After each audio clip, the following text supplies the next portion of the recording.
संतप्त मानस शांत हूँ, जिनके गुणों के गान में वर्धमान महान जिन चले हमारे ध्यान।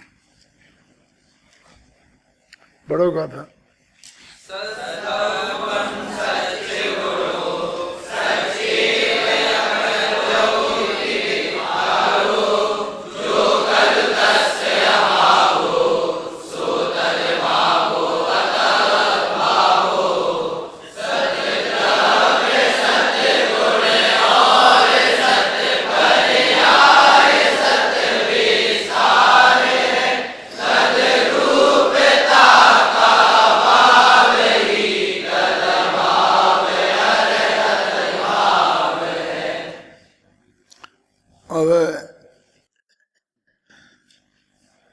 पिछली गाथाओं में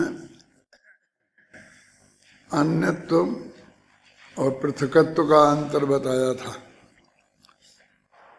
जिसमें प्रदेशों की भिन्नता होती है वो पृथक कहलाते हैं, और जिनमें प्रदेश एक होते हैं और भावादिक की भिन्नता होती है उनको अन्य अन्य कहते हैं। सत्ता गुण की बात चल रही है। मैंने कहा जितना भी द्रव्य सामान्य अधिकार होता है, जहाँ भी इसकी चर्चा होती है तो सबसे ज़्यादा सत्ता गुण की चर्चा चलती है। सत्ता को चाहे अस्तित्व को, सामान्य गुणों में भी सबसे पहले उसी की बात आती है। और यही कहा जाता है कि जब तक किसी चीज़ का अस्तित्व सिद्ध नहीं हो तो उसका विस्तार कैसे संभव है, क्योंकि ये है ही नहीं। तो बांझ के बेटे की शादी का वर्णन जैसा मामला हो जाता है। पहले ये सिद्ध करो कि ऐसा कोई ये ईश्वर है जो जगत का करता है, तब फिर वो कैसे करता, क्या करता, वो सारी बातें होंगी। अथवा सर्वज्ञ परमात्मा कोई है तो फिर वो क्या जानता होगा, कैसे जानता होगा। ये जो सारी पर्यायों को जानता है और वो सब नक्की हुए बिना जान नहीं सकता, ये सब तो उसके आफ्टर इफेक्ट हैं। पहले सर्वज्ञता स्वीकार हो, है ना। हर एक व्यक्ति को इस लोक में दो बातें बहुत विचित्र हैं कि भविष्य के मामले में कि वो ये भी चाहता है या जानता है कि भविष्य नक्की है, और ये भी चाहता है कि वो नक्की ना हो। ये कैसे जाने कि वो मानता है कि भविष्य नक्की है? तो वो लोगों से भविष्य को पूछना चाहता है, जानना चाहता है, और वो जानने की जिज्ञासा इतनी अधिक है कि सारी दुनिया एक तरफ और भविष्य की बात को बताने वाला एक तरफ। वो सबसे बड़ा भगवान है। वो बता दे रहे भविष्य में कि तेरा ऐसा ऐसा होने वाला है। बिल्कुल साधारण से साधारण आदमी में कुछ भी नहीं हो और बिना किसी डिग्री के, बिना किसी उसके, और आदमी जरा सा बैठने लग जाके देख, बताना हाथ जरा, तेरी कुंडली बताना जरा, तेरे चेहरे से तो ऐसा लगता है कि तू बहुत बड़ा आदमी है। मैंने कुछ भी बोल दे, फिर देखो हम उसके पीछे कैसे लगते हैं। और वो सिर्फ इसीलिए बोलता है क्या, क्योंकि उसे अपनी दुकानदारी चलानी है, तो उसको बहुत जल्दी जम जाता है मामला। किस कारण से ऐसा होता है? हम और आत्मा की, परमात्मा की, धर्म की इतनी बातें करें, सारी जिंदगी धर्म के क्षेत्र में लगा दी, अध्ययन करते पठन करते हैं, तब भी हम उस बात को उतना आकर्षित नहीं कर पाते हैं, है ना। और बड़े से बड़े डॉक्टर हैं, इंजीनियर हैं और विशेषज्ञ हैं, वे भी नहीं कर पाते हैं। लेकिन ये जो भविष्य वक्ता कोई भी बन जाता है, और जो बन जाता है उसकी चलने लगती है। और वो उसकी एक भी बात की प्रमाणिकता नहीं है, कोई उसके पास प्रमाणिकता का आधार नहीं है, फिर भी उसमें लोग शंका करते ही नहीं हैं और अपना अपना भविष्य जानना चाहते हैं कि नहीं नहीं वो तो गप्पे लगाता है, झूठ बोलता है, ऐसी निंदा भी करते रहते हैं और फिर उसी से अपना भविष्य पूछते भी रहते हैं, जानते भी रहते हैं। तो ये मनुष्य की वो जो ज्ञान स्वभाव की प्रकृति है ना, माने जो भविष्य जाना जा सकता है, ऐसा जो हमारा स्वभाव है, ये उसका ही प्रकटीकरण है। कैसे अंदर से ये बात आती है कि जाना तो जा सकता है और वो तो ऐसा थोड़ी जानना चाहता है कि पढ़ोगे तो पास होगे, वो तो निश्चित ही जानना चाहता है कि मैं पास होऊंगा कि नहीं होऊंगा और कितने नंबर आएंगे। यदि आप उसकी डिटेल में और जब बताओ तो वो आप तो पूछते ही जाओगे कि कितने परसेंट आएंगे, तो परसेंटेज बता दे, तो हिंदी में कितने आएंगे, अंग्रेजी में कितने आएंगे, संस्कृत में, बहुत डिटेल है आपके पास पूछने के लिए, है ना। और नक्की है ये भी मानता है। और अब जब इस बात को सिद्धांत के रूप में सामने आती है तो उसे ये डर लगता है फिर मेरे हाथ में कुछ नहीं है। ज्योतिष को जितना बदनाम इसने किया, किसने, ये बदलने की भावना ने, उतना किसी ने नहीं किया, क्योंकि हर आदमी अकेला भविष्य जानना नहीं चाहता है, बल्कि उसके मन का नहीं हो तो वे उसे बदलना नहीं चाहता है। और यदि कोई ऐसा ज्योतिषी हो कि भाई मैं तो सिर्फ जानता हूं, मैं बदल नहीं सकता, तो उसे कोई पैसा देने वाला नहीं है, जान तो लेगा उसे, है ना। वो तो बदलवाने के लिए सब कुछ करने को तैयार है। इसलिए फिर वो कहता है ये पूजा करो, ये पाठ करो, ये दान दो, इसको ऐसा करो, इसको ऐसा करो, मुझे बताओ तो मैं एक पूजा पाठ करवा दूंगा तो उससे कुछ ये हो जाएगा। इस तरह के करके अपने आडंबर और उनके माध्यम से फिर वो पैसा वसूल करने की कोशिश करता है। अब जब भविष्य तो नक्की है, वो बदला तो जा नहीं सकता है, और ये बात तो अपन लोगों को तो कम से कम नक्की हो गई ना। लेकिन वो जो बदलने की बात करता है उसके पास भी कोई आधार नहीं है, लेकिन उसके बिना उसकी दुकान नहीं चलती, धंधा नहीं चलता। मेरे से भी लोग कहते हैं आप ज्योतिष को मानते हैं? क्यों नहीं मानेंगे, ज्योतिष है ना, तो हम ज्योतिष को मानते हैं। ज्योतिष को एक ज्ञान का भेद है, निमित्त नैमित्तिक संबंध से जो ज्ञान करता है उसका एक प्रकार है। देखो ज्योतिषी तो अपने एक देव होते हैं ना, सूर्य चंद्रमा वगैरह, और उन्हीं की वजह से इस विद्या का नाम भी ज्योतिष पड़ा है, क्योंकि अधिकांश ज्ञान उन्हीं के आधार पर किया जाता है। सूर्य की गति, चंद्रमा की गति, तारों की गति है। वही कहते हैं तेरा शनि इधर है, सूर्य इधर है, फलाना इधर है, उन्हीं की नामें बताते हैं ना, उनकी गति के हिसाब से ऐसा ऐसा असर होता है। अब वो गति तो ये बदलने में किसी कीमत पर समर्थ नहीं है। यदि उस गति से होता है तो वो उसे भी नहीं बदल सकता। और वो तो उसकी जो गति है, उदाहरण के लिए 12 राशि हैं, तो सारा विश्व 12 राशियों में बटा है। अब 6 अरब लोग हैं, तो इसका मतलब हो गया कि एक राशि के 50 करोड़ लोग होंगे। तो जो जो तुम्हारा आता है ना अखबारों में राशिफल, वो 50 करोड़ का एक साथ है।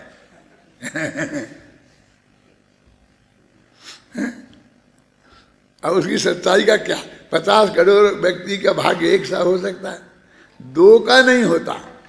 दो का चेहरा, दो की उंगली, दो का ये नहीं मिलता है, तो 50 करोड़ का तो कैसे होगा। फिर भी जो भी अखबार पढ़ता है वो शायद ही एक आध व्यक्ति ऐसा हो कि वो अपना राशि फल न पढ़ता हो।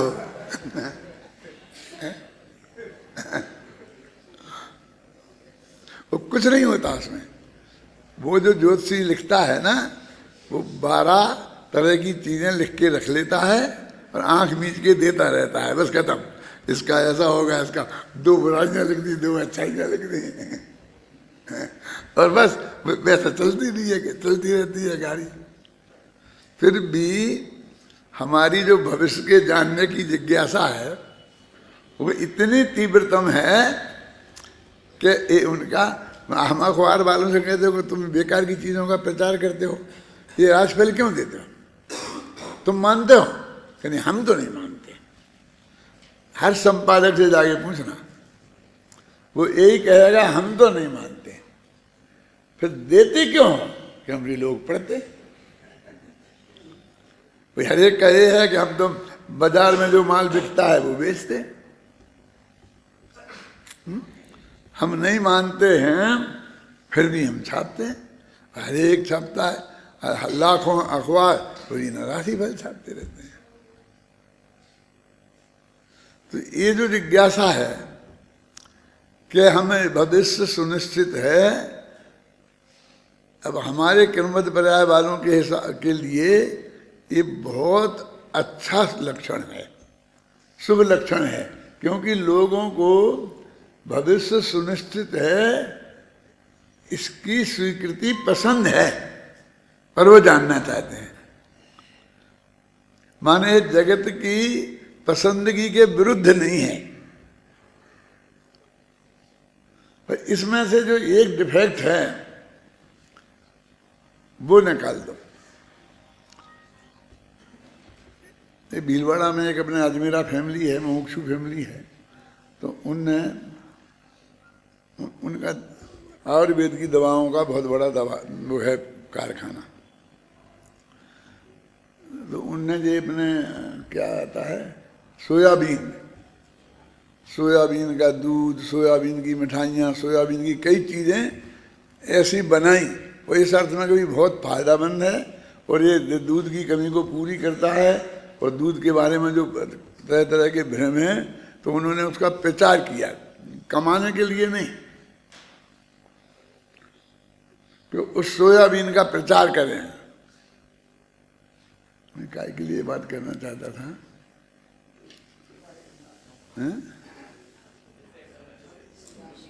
जो मैं समझा रहा था ना, उसके लिए इसका उदाहरण दे रहा था, लेकिन अब मेरे दिमाग में से वो निकल गया है। नहीं, वो दूध की कमी से मुझे क्या लेना देना।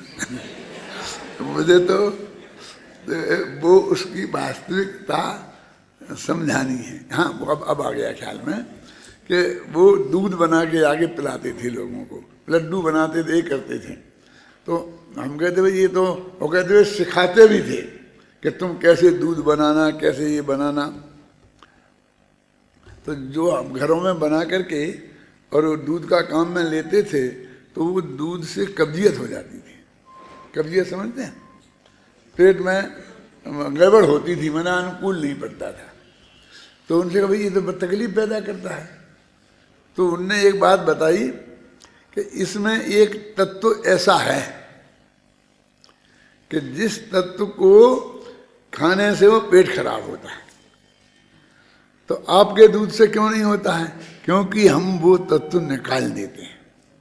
अब वो मशीनों से उनके पास ऐसा साधन है कि वो चीज़ वो निकाल दें। इस सब पदार्थों के साथ में यही है, उसमें कुछ फायदे की चीज़ें हैं, कुछ नुकसान की चीज़ें हैं। और जितनी ये दवाइयाँ बनाने वाले हैं, बस उसमें से वो नुकसान वाली चीज़ निकाल देते हैं और अच्छाई वाली चीज़ रखते हैं। तो वो निकलने का साधन है ना। तो अपनी जो क्रमबद्ध पर्याय की गोली है ना, इसमें भी एक तत्व ऐसा है कि जो इसकी लोकप्रियता को बढ़ाता है, और वो कौन सा है? भविष्य नक्की है, ये सब मानते हैं। और दूसरा तत्व कौन सा है? कि बदल नहीं सकते, बदलने की बात, इसे तो बदलना है, और वो कर्मठ पर्याय की बात में वो बदलना वाली बात नहीं है, तो इसलिए फिर उसे पसंद नहीं आती है। अब उदाहरण सही बैठा कि नहीं बैठा? मैं ठीक सोच रहा था।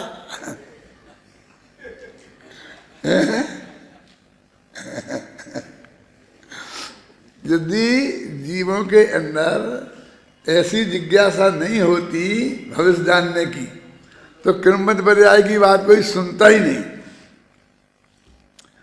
और यदि बदलने की सुविधा होती तो ये दुनिया का सबसे बड़ा सिद्धांत बन जाता, सर्वमान्य सिद्धांत हो जाता।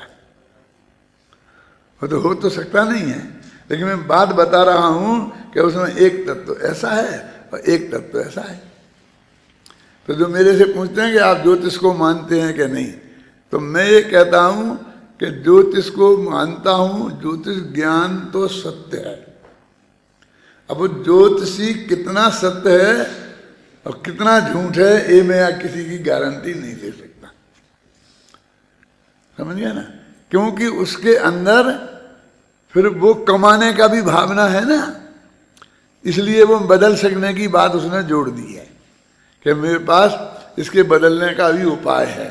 अब बदलने का उपाय है तो इसका मतलब ये है कि फाइनल नक्की नहीं, ऐसा ही अर्थ हुआ ना। तो मैं थोड़ी कि कोई भी बदल देगा, तो लौट फिर के वो नहीं नक्की नहीं है पे आ जाता है। और जब गले में ये मामला फंसता है, ये बड़े बड़े विद्वान कि सर्वज्ञता को सब मानते थे। जब हम लोग पढ़ते थे तो कोर्स में सर्वज्ञता थी, आज भी है। तो न्याय प्रथमा में थी, न्याय मध्यमा में थी, न्याय तीर्थ में थी। हर साल पेपर आता है, 100 वर्ष के पेपर उठा के देख लो, तीनों परीक्षाओं में हर साल सामान्य सर्वज्ञ सिद्धि या विशेष सर्वज्ञ सिद्धि पे प्रश्न जरूर आता है। और ज़्यादातर निबंध लिखो, सामान्य सर्वज्ञ सिद्धि करो और विशेष सर्वज्ञ सिद्धि करो। तो वो सर्वज्ञ सिद्धि पे बढ़िया मैटर संस्कृत भाषा में बना के तैयार कर लिया था, और लोग रट के तैयार कर लेते हैं, और वो धड़ाधड़ जाते हैं तो आंख बीच के लिखना ही है। वो पेपर आउट जैसा है, क्योंकि वो नहीं पूछो तो कहते कुछ रहा ही नहीं फिर पूछने को। इतना महत्वपूर्ण सब्जेक्ट था, यानी वो पढ़ाया जाता था, समझे ना? और पढ़ते थे वो, सब अध्यापक हमें पढ़ाते थे। आज तक किसी ने ये नहीं बताया कि भगवान सब नहीं जानते। हाँ, सब जानते हैं, सर्वज्ञ है, अपने सर्वज्ञ की सिद्धि करी। अब जब ये आया कि सब जानते हैं तो फिर नक्की होना चाहिए, और नक्की है तो हम बदल नहीं सकते हैं। यही हमारे कर्णानी योग के साथ है। कर्णानी योग वालों में ये डिफेक्ट निकल जाए तो 100% काम है, क्यों? धर्म का कांटा है, उतनी जैसी सच्चाई तो अध्यात्म में भी नहीं है। लेकिन वो कर्म फलों से जो किया तो बिल्कुल निधत्ती और निकाचित, कर्म का नाम सुनते ही जैसे रोंगटे खड़े हो जाते हैं। अरे कुछ नहीं, निधत्ती निकाचित में घबरा क्यों रहे हो? कौन से कर्म है निधत्ती निकाचित मालूम? तीर्थंकर पे की थी, अरे कि बदली नहीं जा सकती।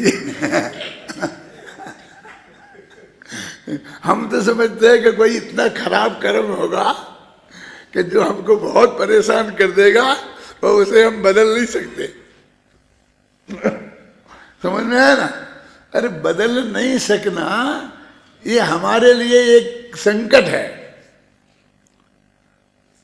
तो कर्म वाले भी हाँ साहब, हो सकता है संक्रमण हो सकता है, उद्वेलना हो सकती है, अपकर्षण हो सकता है, उत्कर्षण हो सकता है, ख्याल में आई ना? और सब अच्छा वो होता है ना, वो बताओ ना क्या क्या हो सकता है। वो 10 करण हैं, क्यों? उनसे का संक्रमण हो सकता है, और उत्कर्षण हो सकता है, और अपकर्षण हो सकता है। अच्छा ठीक है। उन्हें इतना पता नहीं है कि उत्कर्षण और अपकर्षण सिर्फ स्थिति का होता है। समझ में आए ना? है क्या क्या मैंने बोला ना, स्थिति कि सात कितने थे न, 7 में नरक की आयु 33 सागर है, अब वो घट के 84,000 वर्ष रह जाएगी, तो इसका नाम हो गया अपकर्षण। समझ गए? माने घटना बढ़ना तो वो अकेला स्थिति में होता है।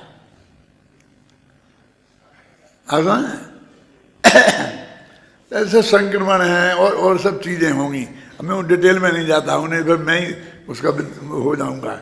मैं तो ये बताना चाहता हूँ कि उसके भरोसे जिंदा है कर्म फलस्वी, कि है कोई बिल्कुल नहीं बदल सकते ऐसी कोई बात नहीं है, उसमें भी बदलने का कोई रास्ता है, और वो पंडित जी बता देंगे कि भाई इस तरह से कर सकते। ये पता ही नहीं, किसी को कुछ पता नहीं, ना किसी को दिखाई देता है कर्म। शास्त्र में लिखा है सो हमने पढ़ा है, और शास्त्र वो अनुमान से हम जान सकते हैं, तो अनुमान भी आगमाश्रित है। समझ रहे तुम? कि आगम में ही लिखा है कि ऐसा होता है तो ऐसा होता है, तो जिस इसे बोलते हैं व्याप्ति। वो व्याप्तियां जो हैं उनके आधार पर हम जानते हैं, आगम के आधार पर, तो आगमाश्रित अनुमान है। अब वो इतना बड़ा कौआ खड़ा हो गया कि बस खत्म। अब उसमें पक्की बात हो जाए कि बदल नहीं सकता, तो वहां भी वही धर्म संकट खड़ा है, पंडितों की पंडिता ही नहीं चलती है। फिर हम तुमको विधि बताते हैं, अब देखो सब बता दिया, ये नमोकार मंत्र पढ़ो, इससे तक विधान कराओ, तो फलाना दूध, ये बड़ी बड़ी बीमारियां थी ना पुराने जमाने में। कोढ़ सबसे बड़ी बीमारी मानी जाती थी, क्योंकि कोढ़ियों को गांव में नहीं रहने देते थे, गांव के बाहर निकाल देते थे, आश्रम बना के वहीं डाल देते हैं, घर वाले घर में नहीं रहने देते हैं, छूत की बीमारी मानते थे, इसलिए वो बहुत बड़ा संकट मानते थे। तो ऐसे बड़े बड़े संकटों का कि कोई 2-4 गोलियां चाहिए थी हर एक को,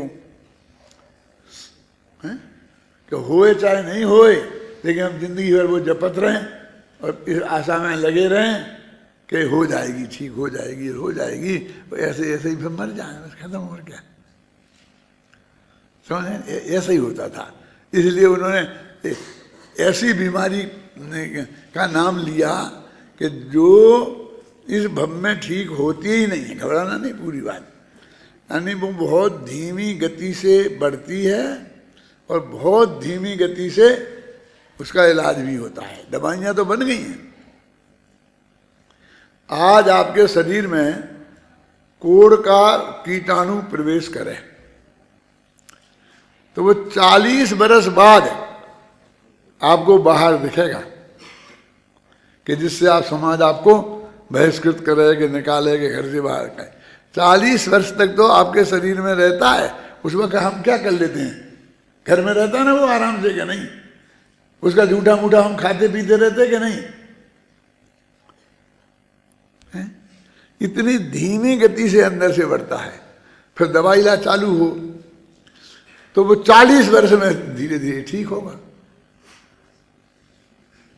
ख्याल में आई ना, और तब तक तुम मर जाओगे। तो इसलिए कहते हैं कि वो मरने तक ठीक होता ही नहीं। ठीक होता नहीं का मतलब समझे ना, कि उसका इलाज नहीं है। अब ऐसी बीमारी के लिए हमने सत्य विधान दाव पे लगा दिया। क्या एक भी सिद्ध नहीं कर सकते? क्यों बोलो, ये एक भी हम कर दे में कोई ऐसा होता नहीं है। जुकाम वुकाम तो 3 दिन में अपने आप ठीक हो जाता है। चाय जो गोली दे दो, कुछ नहीं कह दो, दूध पिला दो, पानी पिला दो, गर्म पानी पी लेना, इतनी चुटकी भर नमक डाल के पी लेना, ठीक हो जाएगा। 2-3 दिन तो लगेंगे हैं? तो ऐसी बीमारी का बताते तो काम चलता रहता ना है। फिर ऐसी बीमारी पकड़ी। तो ये जो मेरे कहने का मतलब है कि वस्तु का स्वरूप बहुत निर्द्वंदता से समझा जाता है। इस सत्ता नाम का जो गुण है वो सर्वाधिक महत्वपूर्ण है, क्योंकि पहले है सिद्ध हो तो कैसा है, यानी पहले जाना जा सकता है सर कोई आदमी ऐसा हो सकता है कि वो सब भूत भविष्य वर्तमान को जान सकता है, तो वो क्या जानता और क्या नहीं जानता सिद्ध हो। अपन यहां से किरमत पर्याय की तरफ चले गए थे, है ना। तो उस अस्तित्व नाम का जो गुण है, अब कहते हैं है तो एक गुण।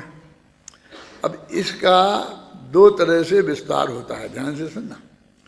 कि एक तो महासत्ता की तरह और एक अवान्तर सत्ता का, कि हम भी हैं और तुम भी हैं। तो हमारी तुम्हारी कौन सी रिश्तेदारी है? कि है वाली रिश्तेदारी है। क्यों? दोनों हैं।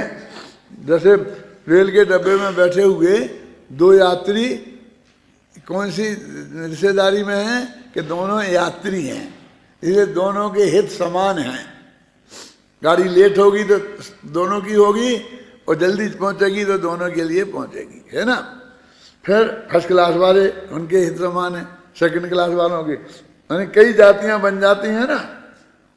तो एक तो ये सत्य कि तुम भी हो और हम भी हैं, और ये महासत्ता वहां तक जाती है। कहाँ? इस संग्रह ने यहां तक ले जाता है, सारी दुनिया जिसमें समेट कर आ जाती है। अब उसको अभी छुट्टी रखो थोड़ी।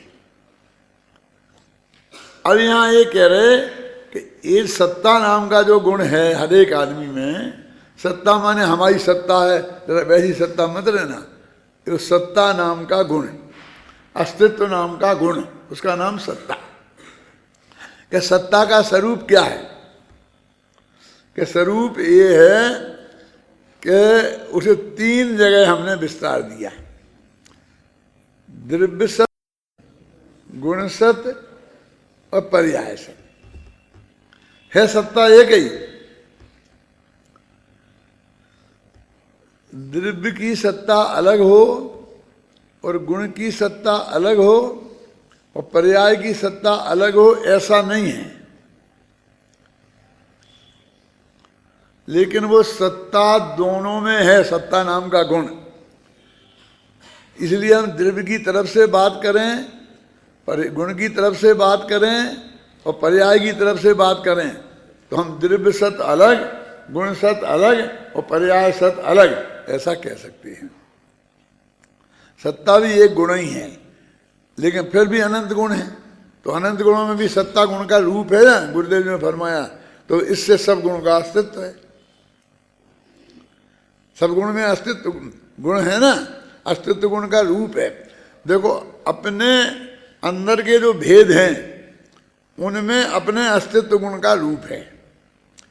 तुम्हारे गुण में हमारे अस्तित्व गुण का रूप नहीं है, तुम्हारे अस्तित्व गुण का है। तो ये अंतर्गत भेद है दादा, द्रव्य सत्य, गुण सत्य और विस्तार सत्य। सोनगढ़ जब अपने लोग बहुत कम जाते थे, कोई जाता ही नहीं था हिंदी प्रांत वाला, और गुरुदेव ने 2-4 साल हुए होंगे कि जब वो वहाँ उन्होंने बना दिया था और अपना प्रवचन करते थे, रहते थे, 10-20 आदमी बैठे रहते थे। तो इधर आगरा के पास एक गांव है, चावली कुरावली ऐसे गांव है ना, जानते हैं तुम लोग। तो उस कुरावली के एक ब्रह्मचारी थे, उनका नाम था गुणधर लाल। वो गुणधर लाल ब्रह्मचारी बिल्कुल स्वामी जी की नकल करते थे। वैसे ही चदरा उड़ लेते थे, वैसे ही गोरे भूरे भी थे वजह थे। और फिर वो वहाँ जाके सीख साख के आते थे और गांव-गांव में प्रवचन करते थे। जैसे आंखें बंद कर करके दादा उसकी बहुत नकल उतारते थे। और हमारे को मक्खनलाल जी गुरुजी थे जो कांजी स्वामी के कट्टर विरोधी थे, वे उसकी नकल दादा से करवाते थे। बोलो कैसे कैसे करता था, कैसा करते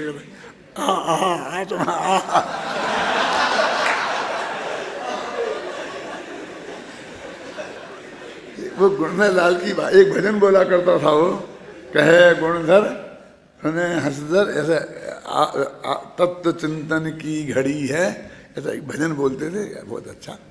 तो उनने आगे अशोक नगर में सबसे पहले ये बात बताई थी। कब? अब मैं बता रहा हूँ मैं। आज से करीब 55-60 साल पहले हैं। ये होगी सन कब की बात होगी, 1960 की होगी। के सत्ता तीन है, द्रव्य सत अलग है, गुण सत अलग है और पर्याय सत अलग है। गुरुदेव श्री का इस गाथा का प्रवचन सुन के आए थे ताजा ताजा है तो सबको बहुत अटपटा लगा, बहुत नया लगा है। ऐसा तो हमने कभी सुना ही नहीं था। अभी तो मूल गाथा में है, लेकिन सब लोगों का इतना स्वाध्याय नहीं था ना। प्रवचन सार पढ़ भी लिया था तो उतनी गहराई से नहीं पढ़ा था कि जिस तरह से इस बारीकी में वे जा सकें। इसलिए जब याद आती है, गाथा आती है, तो मुझे गुणधर लाल याद आते हैं। द्रव्य सत, सत द्रव्य, सत गुण और सत पर्याय, इस प्रकार सत्ता गुण का विस्तार है। इनमें जो उसका अभाव अर्थात उस रूप होने का अभाव, वह तद अभाव है अर्थात अतद भाव है। देखो बहुत कठिन सा लगता है, लेकिन कठिन है नहीं। ये कहते हैं कि एक होता है अतद भाव और एक होता है वो अतद भाव रूप अभाव, और एक दूसरे का है अत्यंत भाव रूप अभाव है ना, वो दूसरा जो है जो पृथकता वाला, ये है अतद भाव। तो कहते तद, तद माने वह, और तद भाव माने वह इस रूप है, वह उस रूप है, यानी अपना अपने में ही, उसे तदभाव बोलते हैं। मेरा भाव मेरे में ही है, इसका नाम है तदभाव। और कहते हैं तदभाव नहीं होना, उसका नाम हो गया तद का अभाव। क्या हुआ? तद का अभाव। अब तद के अभाव वाले आ को सबसे शुरू में ले आओ तो अतद भाव, समझ गए? ऐसा होता है कि नहीं होता है? कोई एक आध शब्द और बता सकते हो? बहुत चलता है अपने इसमें। क्या बोल रहे हैं? अकारी, हाँ अकारी कारण शक्ति में तो ना कार्य है ना कारण है। तो अकारी और अकारण एक ही आ है, लेकिन दो जगह निकलता है। और भी शब्द हैं मत में, जैसे अपने अनादि निधन, अनादि और अनिधन, और इसको दो में से दो आ है ना, दो का हम एक से काम चला लेते हैं और उसे सबसे शुरू में लगा लेते हैं। लेकिन इतना ध्यान रखना पड़ेगा, कोई ध्यान रखता नहीं है कि जब अनादि निधन लिखेंगे तो अनादि और निधन अलग नहीं लिख सकते। यदि अलग लिखोगे तो फिर वो नहीं लगेगा, समझ में ना? फिर वो एक शब्द हो गया, समझ गए? एक शब्द हो जाएगा, फिर दो शब्द नहीं रह जाएंगे। वो तो दो आ नहीं निकलेंगे उसमें से, वो एक ही निकलेगा। अब वही उदाहरण दे रहे हैं, मोती की माला और हार को छोड़ेंगे नहीं, उनके पास है क्या?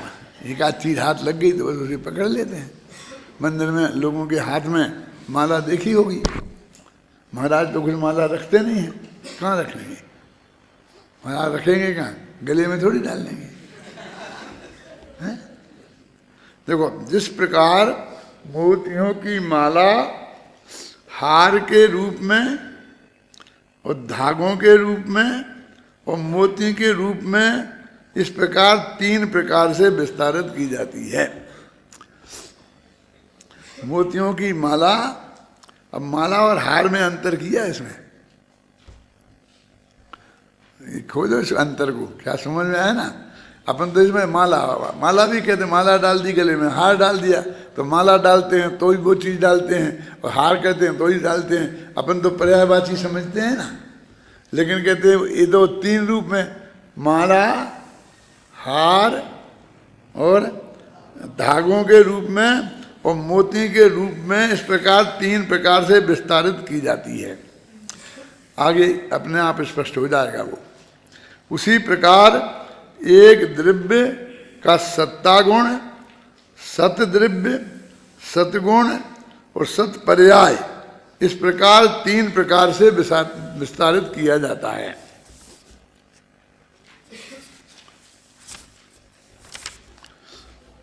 जिस प्रकार मोतियों की माला का सफेदी गुण, जो उसमें जो सफेद है ना, वो उसका तो नाम है गुण है। और सफेद हार ये द्रव्य हो गया है ना। सफेद हार को बोलते सफेद और गुण को बोलते सफेदी। सफेद गुण नहीं है, सफेद तो जिसमें सफेदी है ऐसी वस्तु माने द्रव्य। और सफेद धागे, उसमें धागा भी सफेद ही डाला है। और सफेद मोती के रूप में, अब 3 चीजें होंगी, सफेद हार, सफेद धागे और सफेद मोती।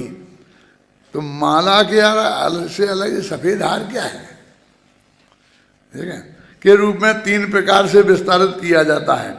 उसी प्रकार एक द्रव्य का सत्ता गुण, सतद्रव्य और सतगुण। अब ये सतगुण है और ये सत्ता गुण। सत्ता गुण के 3 भेद हो गए और सतगुण उनके 3 में से एक है। जैसे कि अपने निश्चय नयों में आता है ना, एक देश शुद्ध निश्चय नय, शुद्ध निश्चय नय और परम शुद्ध निश्चय नय। तो और किसके भेद हैं जी? शुद्ध निश्चय नय के भेद हैं। फिर कौन कौन से? साक्षात, वो तो मैंने तरकीब निकाली है, वहाँ तो वही लिखा था, वो साक्षात भी शास्त्र का ही है, लेकिन उसका नाम शुद्ध ही है, शुद्ध दिव्यार्थिक में है उसका नाम। अब एक मैन का नाम भी शुद्ध है और उसके 3 भेदों में से एक भेद का नाम भी शुद्ध है। वहाँ मैंने सब लिखा है, तुमने पढ़ा होगा ना गहराई से।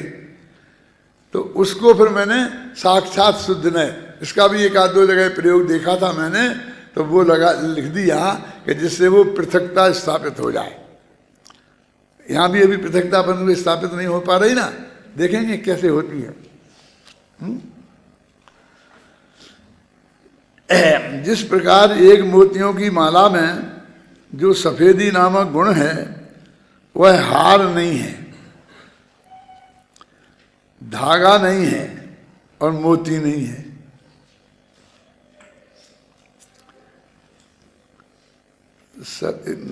मोतियों की माला में सफेदी नामक जो गुण है वो हार नहीं है, धागा नहीं है और मोती नहीं है। और जो हार, धागा या मोती है वह सफेदी गुण नहीं है। इस प्रकार एक दूसरे में जो उसका अभाव अर्थात उस रूप होने का अभाव, वह तद अभाव लक्षण, तद अभाव है लक्षण जिसका ऐसा अतद भाव है, जो कि अन्यत्व का लक्षण है। ये कहते अन्य अन्य है, तो उसमें जो अतद भाव होता है, ये इस रूप नहीं है, ये इस रूप नहीं है, बस इतना है उन्हीं प्रदेशों में। उसी प्रकार एक द्रव्य में जो सत्ता गुण है वह द्रव्य नहीं है और अन्य गुण नहीं है। देखो ये निकाला उनने, वो सत्ता गुण नहीं लिखा यहाँ पे, एक अन्य गुण नहीं है और पर्याय नहीं है। अंतर आया ना, अब अनंत गुण है ना, तो सत्ता गुण द्रव्य नहीं है, अन्य गुण नहीं है और पर्याय नहीं है। जो द्रव्य के साथ अन्य नहीं लगाया, पर्याय के साथ अन्य नहीं लगाया, तो गुण के साथ अन्य लगाया ना, क्योंकि सत्ता नाम के गुण को खड़ा करना है और फिर 3 चीजें और खड़ी करनी है, और उनमें एक का नाम गुण भी है। वही जो वो परेशानी हो जाती ना, एक का नाम गुण भी है। ऐसे में पुण्य पाप के मैं भी समझाता था कि करमचंद नाम के एक व्यक्ति था और उसके 2 बेटे थे, एक का नाम था पुण्य और एक का नाम था पाप, ऐसा लगा था। फिर वो दोनों ही कर्म हैं, तो बल्दी अपने दोनों कर्म चल लेंगे ना, कर्म ही आएगा ना, तो उनका गोत्र तो दोनों का एक ही हो गया ना, ये सगे भाई है ना, वो कर्म की ही जाति, कर्म के ही गोत्र के हैं। लेकिन वहाँ भी एक ऐसा ही था, क्या था मैं अभी भूल रहा हूँ, फिर बताऊंगा कभी जब मौका आएगा, जब, है ना। उसी प्रकार सत्ता गुण है, वह द्रव्य नहीं है, अन्य गुण नहीं है या पर्याय नहीं है, और जो द्रव्य है वो अन्य गुण पर्याय है, वह सत्ता गुण नहीं है। जो द्रव्य है अन्य गुण या पर्याय है, वे तीनों चीजें लेना है ना, वह सत्ता गुण नहीं है। सत्ता गुण में ये तीन नहीं है और इन तीनों में सत्ता गुण नहीं है। इस प्रकार एक दूसरे में जो तद्रूप होने का अभाव है, वह तद अभाव लक्षण अतद भाव है, जो कि अन्यत्व का कारण है। आचार्य जयसेन तात्पर्य वृत्ति टीका में पहले तो उक्त उदाहरण के माध्यम से ही बात को स्पष्ट करते हैं, किंतु बाद में उसे सिद्ध परमात्मा पर भी घटित करके बताते हैं। ये इनकी खास स्टाइल है। इसकी वजह से कुछ लोग इसे ऐसा कहते हैं कि वे अमृतचंद्र की अपेक्षा जयसेन ज़्यादा आध्यात्मिक हैं। ख्याल में है ना, कैसे ज़्यादा हो गए कि इनने तो सब अकेला मोतीहार मोतीहार मोतीहार ही हैं। ऐसा लगता है इनने कोई ये अपने है ना मोती एंड सन्स ने कुछ कर दे दिया है उनको, हैं। और ये उनने आत्मा पर भी घटित किया, इसलिए वे आध्यात्मिक ज़्यादा हैं, ऐसा कुछ लोगों को का कहना है। जैसे कि हम तत्वासूत्र में 7 तत्वों को समझाते हैं ना, तो नाव का उदाहरण दे के समझाते हैं। तो वो नाव ही पे सब लोग नाव पे ही तत्व समझते रहते हैं। अपने अपनी बालबोध पाठमालाओं में ये क्लियर किया कि ये नाव पे समझाया है, अब इसे आत्मा पर भी घटित करो। वो जयसेनाचार्य की शैली है, वहीं से लिया, और कहाँ से लेंगे। डायरेक्ट नहीं लिया होगा तो इनडायरेक्ट, डायरेक्ट इनडायरेक्ट कैसे कि अपन ने देख के हाँ ऐसा है तो अपन ऐसा नहीं। लेकिन वो जब उनकी जो शैली पढ़ी तो वो दिमाग में घुस गई, तो ऐसे आ गए कि भाई इस तरह समझाना चाहिए कि एक उदाहरण हम लौकिक दें तो एक आध्यात्मिक आत्मा के संबंधी देना चाहिए। अब वो भूल गए कहाँ से आई है कि जयसेनाचार्य में है, दिमाग में से निकल गई और फिर वो अपनी किताब में आ गई। ऐसा आता, बहुत चीज़ें ऐसी आती हैं। आप कहते हो कि यानी हमने देखी, आपने वहाँ से निकाली, वो उसे पता ही नहीं होता है। वो तो जब पढ़ता लिखता है तब उसके दिमाग में वो चीज़ें सेट हो जाती हैं, और जब वो अपना लिखने बैठता है तब उसे पता नहीं होता कहाँ से आई ये। आई तो कहीं ना कहीं से है ही ना, कोई माँ के पेट से तो सीख के आया नहीं था कि साहब पहले भव से आ गई होगी तो होगी, कोई बात नहीं है। फिर वहाँ भी कहीं से तो आई होगी ना, अनादि से निगोद से तो थी नहीं, निगोद से तो थी नहीं। और बाकी तो सब अपन आए ना शनि पंचेंद्री हुए, तो जो कुछ भी अपने पास है वो सब देशना लब्धि से तो है ही। माने कहीं ना कहीं किसी ना किसी से कुछ ना कुछ सीखा ही है ना। अब अपन तो आप पढ़ते हैं, जब कोई गुरुजी बनते हैं तो उन्हें गुरुजी कहते हैं, नहीं तो अपन पैदा होते ही, ऐसा वैज्ञानिक लोग कहते हैं कि ये जो बच्चे हैं ना छोटे, ये जितना सीखते हैं 1-6 महीना में, उतना आप 6 साल में नहीं सीखते हो। क्यों? कि उनको तो बेचारे को हर चीज सीखनी है, उन्हें तो कुछ नहीं देखा है। और उनके पास कोई, आपके पास एक माध्यम है, एक भाषा है, जो भाषा में आपको कोई बताए तो आप उसे सुने समझें। उन्हें कोई भाषा नहीं है, वे समझते नहीं हैं। वो माँ भी बोले तो समझते नहीं हैं कि क्या बोल रही, वे बोल सकते नहीं हैं। तो इतने अल्प साधनों में जो कुछ भी उसे ज्ञान इकट्ठा करना है, अपनी निरीक्षण शक्ति से ही करना है। अब आँखें खोल देख के चाहो तो आप देखो, आप जाओगे उसे देख, वो बहुत गहराई से आपको देखेगा। क्योंकि अब ये 4-5 चेहरे दिखते थे घर में, अब ये कोई नया आया है। तो जरा उसको बहुत ध्यान से देखता है, ये अनुकूल है कि प्रतिकूल है, ऐसा है ना। उसको भी अनुकूलता प्रतिकूलता का बहुत ध्यान रखना पड़ता है, क्योंकि छोटा बच्चा है, कोई बिल्ली आए झपट्टा मारे तो वो देखता है कि ये जानवर है, ये है चूहा है, बिल्ली है, कुत्ता है, ये मुझे हानि पहुंचाएगी, तो डरता है। अब जैसे देखता है घर में एक गाय रहती है हैं, और वो कोई हानि नहीं पहुंचाती है, और उसे वो देखता रहता है, गाय उसे देखती रहती है हैं। कोई बिल्ली आए तो कभी कभी वो गाय वो बिल्ली को भगा देती है, बच्चे के पास नहीं आने देती है, तो वो उसकी समझ में सब आता है।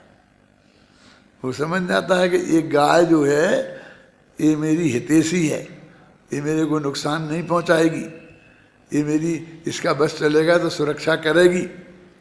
तो वो सुरक्षा करने वाले को और नुकसान पहुंचाने वाले को पहचानता है ना, तो बहुत स्टडी करता है वो, गहरे गहरे गहरे गहरे। कहाँ पढ़ रहे थे अपन? जिस प्रकार अभी ये इस प्रकार इस गाथा में यही कहा गया है कि प्रत्येक पदार्थ का अस्तित्व अर्थात उस सत्ता गुण अपने अपने में है, जिसे हम अवान्तर सत्ता या स्वरूपास्तित्व भी कहते हैं। हो गया। अब जिस प्रकार भारतीय, पढ़ो भाई इसको, कौन पढ़ेगा अच्छी तरीके से? इसमें भी आ जाए तुम्हारे स्पीकर में भी।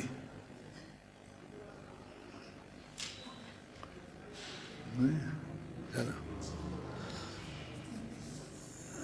इतनी देर लगाए पसंद नहीं है। जिस प्रकार भारतीय मुद्रा की इकाई रुपया है, ये तो मैं बता चुका हूँ। पैसा का जो भेद है, पैसों का जो भेद है, यह रुपये के अंतर्गत ही है। इसी कारण 50 पैसे के सिक्के पर 1/2 रुपया लिखा रहता है। उसी प्रकार स्वरूपास्तित्व या अवान्तर सत्ता जैन दर्शन की इकाई है। द्रव्य गुण पर्याय के जो भेद हैं वे इसके अंतर्गत ही आते हैं। अब 1 रुपया है ना, तो 8 आना 4 आना इसके अंतर्गत हैं, और फिर 2 रुपया 4 रुपया 10 रुपया 100 रुपया ये अलग अलग हैं, वे अलग अलग यूनिट है, समझ गए ना। तो वो महासत्ता की तरफ जाते हैं, जैसे हैं, जैसे अनंत गुण महासत्ता में है ना, ऐसे अनंत जीवों में वो द्रव्यों में महासत्ता है ना, ऐसे ये भी हो सकती है। और इसके अंतर्गत भेद है वो रुपया, वे 100 ही है, 100 पैसे अधिक से अधिक। महासत्ता का दूसरा नाम सादृश्य अस्तित्व भी है, जो अपने नाम से ही सूचित करता है कि यह सत्ता सभी में समानता के आधार पर ही मानी गई है। तात्पर्य यह है कि सभी द्रव्यों का अस्तित्व समान ही है, इस कारण सभी महासत्ता के अंतर्गत आ जाते हैं। ये सब बातें बता दी हैं पहले, नई कुछ बात नहीं है, लेकिन इसमें लिखना जरूरी था इसलिए लिख दिया है। यह एकता उपचरित असद्भुत व्यवहार नए से है। देखो कौन सी एकता बोलो हैं? जो महासत्ता में सबको ग्रहण किया गया है, यह पने की अवस्था है, पने की अपेक्षा ये सभी जीव हैं, क्योंकि वो उपचरित माने दूर का संबंध, समझे ना। उपचरित असद्भुत व्यवहार न है, असद्भुत माने संबंध है नहीं, और उपचरित माने दूर का संबंध है, ऐसा संबंध है। तो उसमें उपचरित, देखो पर द्रव्यों के साथ जितने भी संबंध की बात आती है वो सब असद्भुत व्यवहार नय का विषय होती है। और उसमें जो उपचरित और अनुपचरित 2 भेद हैं, वो कर लो, करो, नहीं करो तो नहीं करो, असद्भुत ही से कहने से काम चला सकते हैं हम, समझ में है ना। और अपने अंदर जितना भी व्यवहार प्रवर्तित होता है वो सब भेद रूप व्यवहार होता है। अपने एक वस्तु है ना, और उसी के टुकड़े कर करके हम उसको विस्तार करके समझते हैं। अब दोनों की उपयोगिता हो गई। अब मैं बोलता हूँ तुम लोगों को जो नए के विशेषज्ञ हो गए, कौन कौन मानता है अपने को नए का विशेषज्ञ है? कोई है तुम लोग? किसी में थोड़ा अहंकार ऐसा आया है? आना चाहिए, इसलिए कहता हूँ। अहंकार आ गया तो बुरी बात है कि नहीं मैं हूँ नए चक्र को जानने वाला है? समझ में ना, कि मैं अथॉरिटी हूं इसकी, और किसी ना किसी चीज की अथॉरिटी बनना चाहिए अपन को, हैं, गौरव के साथ कह सकें। कोई भगवान भी सामने आ जाए ना तो बैठो शांति से, मैं इसकी अथॉरिटी बोल रहा हूं। जितने भी परद्रव्य के साथ के संबंध हैं वो इस असद्भुत व्यवहार से हैं। अब वो पांडे राजमल जी की बात करता हूं, उन्होंने पंचाध्यायी में इसे अस्वीकार कर दिया है। तो इन सारे संबंधों को कहाँ ले जाओगे? हैं? ये सारे संबंधों को कहाँ ले जाओगे? माने कितनी बड़ी चीज की उन्होंने अपेक्षा की है। बहुत मेरे से कहते कि नहीं, बहुत लोग उनकी बहुत प्रशंसा करते थे, और गुरुदेव भी बहुत प्रशंसा करते थे, मैं भी करता हूँ, लेकिन जो बात गड़बड़ है वो है, बस खत्म। उसे भगवान को भी माफ नहीं किया जा सकता है, भगवान को भी एक दफे करेक्शन करना पड़ेगा यदि वो ऐसी बात कहेंगे। वो है ही नहीं, वो संबंध ही नहीं है। सादृश अस्तित्व को ही उड़ा दिया ना उनने। महासत्ता संग्रह नय को उड़ा दिया, संग्रह नय के विरुद्ध जो व्यवहार नय है उसको उड़ा दिया, नैगम नय को उड़ा दिया, कैसे चलेगा? उस वक्त उनने ये नहीं सोचा होगा कि इसका इतना इफेक्ट जाएगा। क्या उनका दिमाग उधर नहीं गया, लेकिन बुद्धिमान तो बहुत थे। फिर थोड़ा ही तकलीफ क्या हुई कि बनारसी दास ने आंख मीच के और उनका अनुकरण किया, तो वो नाटक समय सार में भी वो चीज़ें आ गई, और जगह भी वो चीज़ें आ गई, और फिर वो बहुतों के दिमाग में घुस गई। अब वहाँ सबसे कैसे निकालना बहुत कठिन है। तो वो इतनी गहराई से पढ़े, जितनी गहराई से अपन ने लिखा है कि पढ़ते पढ़ाते हैं ना तो काम हो, नहीं तो काम नहीं हो सकता। समझ में आई ना? इतनी गहराई से कोई पढ़ता नहीं, इतनी मेहनत कोई करना नहीं चाहता है कि वस्तु के स्वरूप के आधार पर निर्णय कर, नहीं उनका नाम बहुत बड़ा है, उनका नाम बहुत बड़ा है, अभी क्या करें? बड़ा है तो उसे तल के खा जाओ, क्या करोगे? इससे बड़े का क्या करेंगे? परत क्या कहाँ चल रहे थे? चलो, यह एकता उपचरित असद्भुत व्यवहार नए से है। समझ में आ गई होगी सबकी, जितने नए चक्र पड़ा होगा उनकी में वे ही सब हैं, मतलब मेरे लिए, बाकी तो अभी आए हैं नए नए। और स्वरूपास्तित्व के अंतर्गत द्रव्य गुण पर्याय के जो भेद किए जाते हैं वे सब अनुपचरित सद्भुत व्यवहार नए के अंतर्गत आते हैं। ये सब नयों को अच्छी तरह पढ़े बिना इस समय सार प्रवचन सार का अर्थ समझ में आ सकता है। तात्पर्य यह है कि सभी द्रव्यों की एकता असद्भूत है। समझ रहे? इस भाषा, ये क्या है भाषा? उपचरित है, डबल डबल। एक तो है ही नहीं, और है तो उपचार से, बस खत्म। चाचा के चाचा के चाचा के चाचा को चाचा कह देना, ऐसा है बस। हैं? क्या लगा? पढ़ो। तात्पर्य यह है कि सभी द्रव्यों की एकता असद्भूत है। क्यों समय हो गया क्या? क्यों घड़ी क्यों देख रहे? सभी द्रव्यों की एकता असद्भूत है, उपचरित है, और एक द्रव्य में भेद करना सद्भूत है, अनुपचरित है। इसलिए सादृश अस्तित्व के आधार पर अपनी सत्ता के समान अन्य सभी की सत्ता स्वीकार करते हुए अपना अपनापन अपने स्वरूपास्तित्व में स्थापित करना ही उचित है। ठीक है? ये ऐसी मरम की बातें हैं कि इससे तुमने समझा तो सारा जैन धर्म समझ में आएगा। और मोक्ष मार्ग ऐसा दिखेगा तो हाथ पे रखा हुआ आंवले जैसा, तो शंका नहीं होगी चित्त में। क्या? फिर सभी द्रव्यों की एकता उपचरित असद और एक द्रव्य में भेद करना अनुपचरित सद्भूत क्यों और कैसे? सादृश अस्तित्व के आधार पर की गई विभिन्न द्रव्यों की एकता वास्तविक नहीं है, इसलिए वो असद्भूत है। और वे सभी द्रव्य एक क्षेत्रावगाही नहीं है, इसलिए उनमें परस्पर दूर का संबंध होने से उपचरित है। अब जैसे निगुदिया जीव हैं, वे अनंत जीव एक क्षेत्रावगाही हो जाते हैं, लेकिन सभी द्रव्य तो नहीं है ना, कोई अलोकाकाश में है, कोई लोकाकाश में है, कोई सिद्धशला में है। इसलिए एक वस्तु में होने वाले द्रव्यगुण पर्याय के भेद वास्तविक हैं, इसलिए सद्भूत हैं, और वे एक क्षेत्रावगाही हैं, इसलिए अनुपचरित हैं। उन्होंने कहा सद्भूत और अनुपचरित क्यों कहा, उपचरित क्यों नहीं कहा? क्योंकि वो एक क्षेत्रावगाही हैं। वास्तविक बात यह है कि भिन्न भिन्न द्रव्यों में सदृशता के आधार पर जो एकता स्थापित की जाती है, उनमें परस्पर अत्यंता भाव होता है, और एक वस्तु के द्रव्य गुण पर्यायों में बीच अतद्भाव होता है।